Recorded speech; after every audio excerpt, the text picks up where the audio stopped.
យ៉ាងពីបញ្ហានៅក្នុងសហរដ្ឋអាមេរិកខ្លួនឯងពិសេសបន្ទាប់ពីមានការអនុវត្តនៅគោលនយោបាយដំឡើងពន្ធរបស់លោក Donald Trump ក៏បានធ្វើឲ្យសេដ្ឋកិច្ចរបស់សហរដ្ឋអាមេរិកកំពុងតែជួបប្រឈមនឹងបញ្ហាផងដែរក្នុងនោះលោក Donald Trump បានប្រមានពីកំណើនសេដ្ឋកិច្ចយឺតយ៉ាវបើធនាគារកណ្ដាលមិនកាត់បន្ថយអត្រាការប្រាក់ប្រធានាធិបតីអាមេរិកលោក Donald Trump បាននិយាយនៅថ្ងៃច័ន្ទ21មេសាថាសេដ្ឋកិច្ចអាមេរិកអាចនឹងធ្លាក់ចុះប្រសិនបើអត្រាការប្រាក់មិនត្រូវបានបញ្ចុះភ្លាមៗទេនោះដោយលើកការរិះគន់របស់លោកម្ដងហើយម្ដងទៀតលើប្រធានធនាគារកណ្ដាលគឺលោក Jerome Powell ដែលនិយាយថាអត្រាការប្រាក់មិនគួរត្រូវបានបន្ទាបទេរហូតដល់ខ្លួនកាន់តែច្បាស់ថាផែនការពន្ធរបស់លោក Trump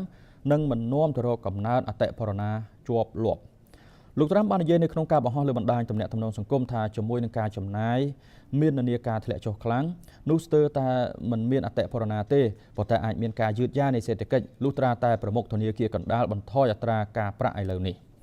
កំណើនសម្ពាធពីរដ្ឋបាលអាមេរិកលើលោក Powell និងបំណងរបស់លោក Trump ដែលចង់ឲ្យប្រធានធនាគារកណ្ដាលរូបនេះចុះចេញពីតំណែង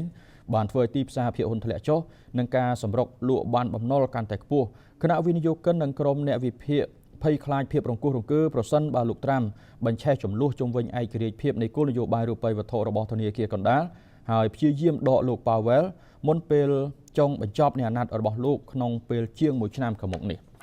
គេមិនច្បាស់ទេថាលោក Trump មានសិទ្ធិអំណាចដកតំណែងលោក Powell បានដែរឬយ៉ាងណាហើយបើទោះបីជាជោគជ័យក៏ដោយក៏រចនាសម្ព័ន្ធអភិបាលកិច្ចរបស់ធនាគារកណ្ដាលនឹងត្រូវផ្ដល់ឲ្យសមាជិកក្រុមប្រឹក្សាអភិបាលសេសសល់និងប្រធានធនាគារនៅក្នុងតំបន់ជាអ្នកសម្រេចចិត្តលើអត្រាការប្រាក់ដោយនេះអាចបង្ខំឲ្យសេដ្ឋវិមានលូកដៃចូលកាន់តែជ្រៅលើកិច្ចការក្រុមប្រឹក្សាអភិបាលធនាគារកណ្ដាលឯករាជ្យនោះ